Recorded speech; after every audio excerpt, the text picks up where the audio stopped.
રાજ્યમાં પ્રથમવાર કુંકાવાવના 42 ગામોમાં એક સાથે જળ સંચય મહાઅભિયાન. જંગર ગામ સૂર્ય ઊર્જાથી ઝળહળ્યું. 42 ગામોમાં તળાવો ઊંડા કરવાના મહાઅભિયાનના શ્રીગણેશ.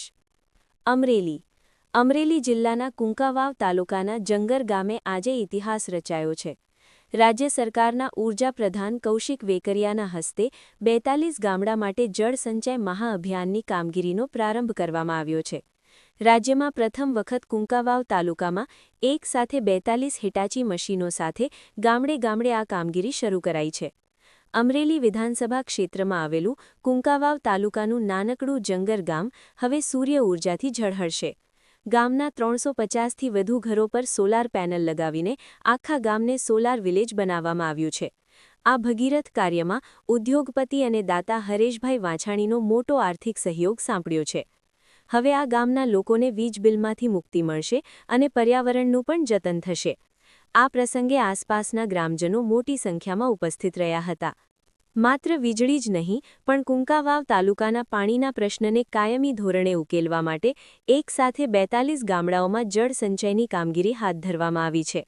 આ અભિયાન અંતર્ગત દરેક ગામમાં તળાવો અને ચેકડેમ ઊંડા ઉતારવા માટે કુલ 42 હિટાચી મશીનો એટલે કે ગામડે એક હિટાચી મશીન ફાળવવામાં આવ્યું છે. આગામી 2 મહિના સુધી આ મશીનો દિવસ-રાત કામ કરશે, જેથી ચોમાસામાં જળસ્તર ઊંચા આવે અને ખેડૂતોને સિંચાઈનો લાભ મળે. આ તકે રાજકીય ગરમાવો પણ જોવા મળ્યો હતો. મંત્રી કૌશિક વેકરિયાએ જનસભાને સંબોધતા વિપક્ષ કોંગ્રેસ પર આકરા શાબ્દિક પ્રહારો કર્યા હતા. તેમણે જણાવ્યું હતું કે દાયકાઓ સુધી સત્તામાં રહેલી કોંગ્રેસે માત્ર વાતો કરી છે, જ્યારે ભાજપ સરકારે વિકાસના કામો જમીન પર ઉતાર્યા છે.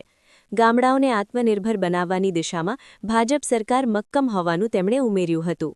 રાજ્યનો પ્રથમ તાલુકો કુંકાવાવ બન્યો છે, જ્યાં એક સાથે 45 તળાવ ઊંડા કરવા માટેની કામગીરી હાથ ધરાઈ છે.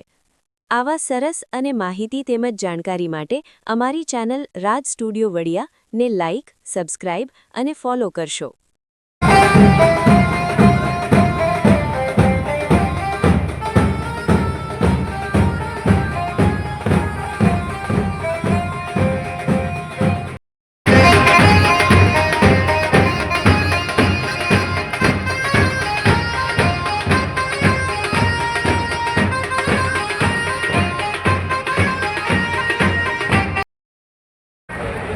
પ્રથમ તો રાજ્યના મુખ્યમંત્રી આદરણીય ભૂપેન્દ્રભાઈ પટેલ સાહેબ